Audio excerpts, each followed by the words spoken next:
جو آئیں گے وہ جب خود آئیں گے تو بسیں بھی لے آئیں گے, بندوں کو بھی اٹھا کے لے کے جائیں گے, کس کس کو لے کے. ویسے تو ایک اور آسان طریقہ بھی ہے پی ٹی آئی کے بعد, یہ بندوں کے ورسز وہ لگانے کے بجائے جنوں کی ڈیوٹی لگا دیں.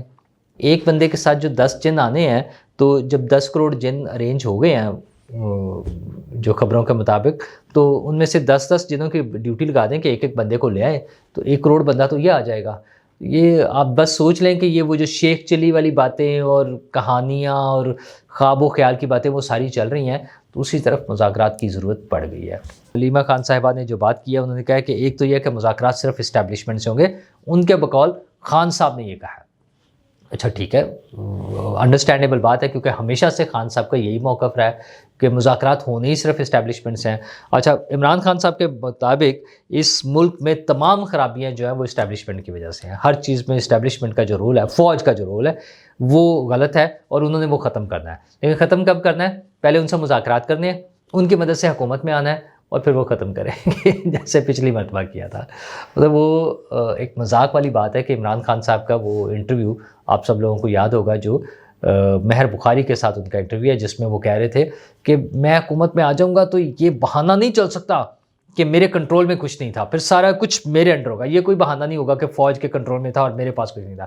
جب میں وزیر اعظم ہوں گا تو سب کچھ میرے پاس ہوگا, میں ہر چیز کا کنٹرول, اور میں ذمہ دار ہوں گا.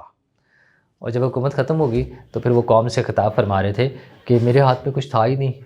باجوہ جو ہیں وہ سپر وزیر اعظم تھے. ارے بھائی, اگر باجوہ سپر وزیر اعظم تھے اور آپ کی بات نہیں مانتے تھے بطور وزیر اعظم, آپ وزیر اعظم تھے, آپ کی بات نہیں مانتے تھے, تو 2 آپشن تھی. آئدر آپ انہیں سیک کر دیتے, نکال دیتے, آپ بطور وزیر اعظم آپ کے پاس اتھارٹی تھی, اور آپ خود چھوڑ دیتے. زیادہ مجبور تھے تو آپ حکومت چھوڑ دیتے کہ یار یہ مجھے کام نہیں کرنے دے رہے, تو میں چھوڑ کر دوبارہ عوام میں آ گیا ہوں, اور پھر 2/3 میجورٹی اور جیسے مرضی آ جاتے. دونوں کام نہیں کیے, یا یوں کہہ کہ وہ 100 پیاز اور 100 گنڈے دونوں کرتے رہے, اور جب مزے لوٹتے رہے, وہ 190 ملین پاؤنڈ ہوں, وہ دیگر وہ توشہ خانے کے تحائف ہوں, عیاشیاں کی ہیں, وہ بشرا بی بی اور فرح گوگی کے جو, اور عثمان بزدار کی جو کہانی ہے, وہ ساری عیاشیاں کی ہیں. اور آج ہمیں بتاتے ہیں کہ میرے ہاتھ میں کچھ نہیں تھا. باجوہ جو ہیں وہ سپر وزیر اعظم تھے. بشرا بی بی, انہوں نے, علیمہ خان صاحبہ نے ایک طرف تو یہ بتایا کہ وہ مذاکرات صرف اسٹیبلشمنٹ سے کریں گے, دوسری طرف انہوں نے 2 بندے اپنے نامینیٹ کر دیے, بیرسٹر گوہر اور علی امین گنڈا پور. وہ مذاکرات کے لیے معاملات کو آگے لے کے چلیں گے, اور جمعرات تک کا ٹائم ہے, یعنی جمعرات تک مذاکرات کر لیں اور ہمیں کوئی ریلیف دے دیں. یہ این آر او مانگ رہے ہیں کہ یا تو جمعرات تک ہمیں این آر او دے دیں, ہمیں کچھ ریلیف دیں, ورنہ پھر ہم وہ آ جائیں گے روڈ پر اور ہم آ کر احتجاج کریں گے 24 تاریخ کو. تو یہ اتنی سی اوقات ہے. اور اچھا بھی یہ جمعرات سے جمعہ بھی ہوگا, اور پھر جمعے سے ہفتہ بھی ہوگا. یہ ساری چیزیں اسی طرح سے چلتی رہیں گی. لیکن حکومت کی طرف سے بھی کچھ خبریں ایسی آ رہی ہیں, جیسے انصار عباسی صاحب کی جو رپورٹ ہے جنگ اور دی نیوز میں شائع ہوئی ہے کہ حکومت کی طرف سے اعلیٰ سطح پر رابطہ ہو گیا ہے عمران خان صاحب سے. اچھا, وہ زیادہ اعلیٰ سطح نام نہیں بتائے جا رہے, یہ تھا کہ 2 لوگ ادھر سے ہیں, 2 ادھر سے ہیں. ادھر والے تو نام علیمہ خان صاحبہ نے خود ہی دے دیے ہیں کہ بیرسٹر گوہر اور علی امین گنڈا پور ہیں. ادھر والے نام اناؤنس نہیں ہوئے, لیکن ایک خیال یہ ہے کہ شاید محسن نقوی صاحب اس حوالے سے کوئی بات چیت آگے لے کے چلیں گے یا بات چیت کریں گے. اچھا, وہ کس حد تک جاتے ہیں؟ اچھا, جو یہ آ رہی ہے نا بات, وہ بھی یہ ہے کہ مذاکرات کے بعد کوئی بھی چیز فائنل کرنے سے پہلے اسٹیبلشمنٹ سے پوچھا جائے گا. یہ آزادی, عمران خان کا آزادی کا خواب, اسٹیبلشمنٹ کا رول ختم کرنے کا خواب, سویلین سپرمیسی کا خواب, جمہوری روایات کو آگے لے جانے کا خواب, یہ سب ایک ڈھکوسلا ہے. مقصد صرف وہی ہے کہ ہمیں این آر او دیں, ہمیں جیل سے نکالیں, ہمیں کسی طرح سے حکومت میں کوئی شیئر بڑھا دیں ہمارا, اور بس اللہ خیر صلاح. یہ ٹوٹل اتنی سی اوقات ہے جس کے لیے وہ ساری چیزیں کر رہے ہیں. اور لیکن دوسری طرف ان کے کیسز بھی تو چل رہے ہیں. 190 ملین پاؤنڈ والا کیس, عدالت روز کہہ دیتی ہے کہ یار جواب ہی جمع کرا دیں, جو انہیں سوال نامہ دیا ہوا ہے اس کے لیے جواب بیان ہونا ہے نا ان کا, تو وہ سوال نامہ بھی دیا ہوا ہے, وہ نہیں ہو رہا. بشرا بی بی آج پھر نہیں آئی, طبیعت خراب ہے. اچھا, ادھر بیٹھ کے پولیٹیکل پارٹی کی جو سرگرمیاں ان کو لیڈ کر رہی ہیں, اور عدالت میں آنے کے لیے ان کی طبیعت خراب ہے. خیر, عدالت نے 1 دن کا اور استثناء دے دیا ہے. اور عمران خان صاحب نے ایک نیا کٹا بھی کھول دیا, اور وہ ہے کہ 16 نئے گواہ وہ کہہ رہے ہیں ہم نے پیش کرنے ہیں, ان پہ بات کریں. اچھا, جب سارا کچھ ہو گیا ہے, آخری بیان کی باری آ گئی ہے, تو اب انہیں نئے گواہ یاد آ گئے. نئے گواہوں میں انہوں نے جو سابقہ سیکریٹری کابینہ ڈویژن ہے احمد نواز سکھیرا ہیں، اور گورنمنٹ کالج لاہور یونیورسٹی کے وائس چانسلر ہیں، چیئرمین ہائر ایجوکیشن کمیشن ہے، آئسکو جہلم اور دینا کے کچھ افسران ہیں، اور کافی سارے نام دے دیے. اب اس سٹیج پر آ کے 16 نئے گواہان صرف وقت گزارنے کی بات ہے.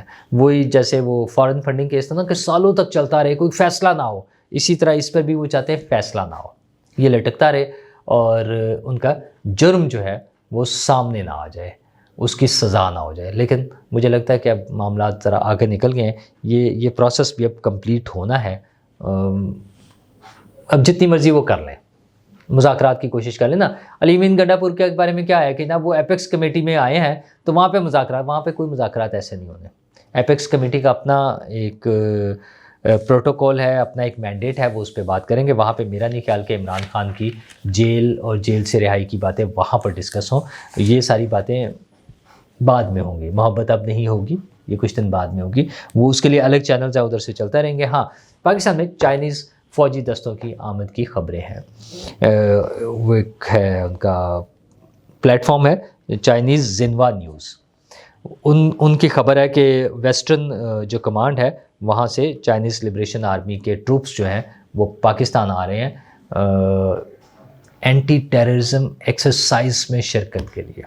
اچھا، اب کچھ عرصے سے وہ جو چائنیز ہمارے دوست، ہمارے بھائی جب وہ دہشت گردی کا شکار ہوئے ہیں تو اس پر ایسی ریزرویشنز آ رہی ہیں کہ چائنا کی طرف سے یہ بات بھی ہوئی کہ ہمیں سیکیورٹی کے حوالے سے سارے انہوں نے اپنے خدشات کا اظہار کیا ہے، تو مختلف خبریں آتی رہی ہیں.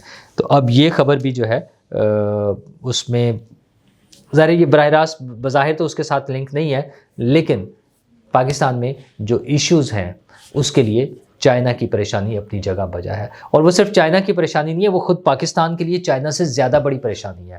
چائنا کو تو فکر ہے اپنے لوگوں کی، صرف چائنیز لوگوں کی، اور چائنا کا مین کنسرن ہوگا ان پروجیکٹس کے حوالے سے جس میں چائنا انوالو ہے، سی پیک کے حوالے سے جو پروجیکٹس ہیں. لیکن بینگ پاکستانی، میری اور حکومت پاکستان کی اور ہم سب کی ذمہ داری ہے، اور ہم سب کا جو ڈر ہے اور جو ہماری پریشانی ہے وہ یہ ہے کہ دہشت گرد وہ ان کی کوئی نیشنلٹی، کوئی مذہب، کچھ نہیں ہوتا. وہ صرف امن تباہ کرنا چاہتے ہیں، امن برباد کرنا چاہتے ہیں، پاکستان کی ترقی کا راستہ روکنا چاہتے ہیں. اور چائنا کے ساتھ مل کر، پاکستان اور چائنا مل کر جس معاشی ترقی کے راستے پہ چل رہے ہیں، جو لوگوں کے لیے بہتری کا ایک راستہ ہے، اور وہ چائنا کا بڑا خوبصورت سلوگن ہے کمیونٹی وتھ شیئرڈ فیوچر. وہ اگر ہم اس کو ماڈل بنا کر آگے بڑھنا چاہ رہے ہیں تو جو دہشت گرد اس سارے عمل کو روکنا چاہتے ہیں، ہمیں انہیں روکنا ہوگا ایٹ اینی کاسٹ. وہ ہم چائنا سے مل کر کریں، وہ اپنے ریسورسز کو استعمال کریں، جیسے بھی کریں، ہمیں انہیں روکنا ہوگا. میرے لیے، آپ کے لیے، پاکستان کے لیے. شکریہ.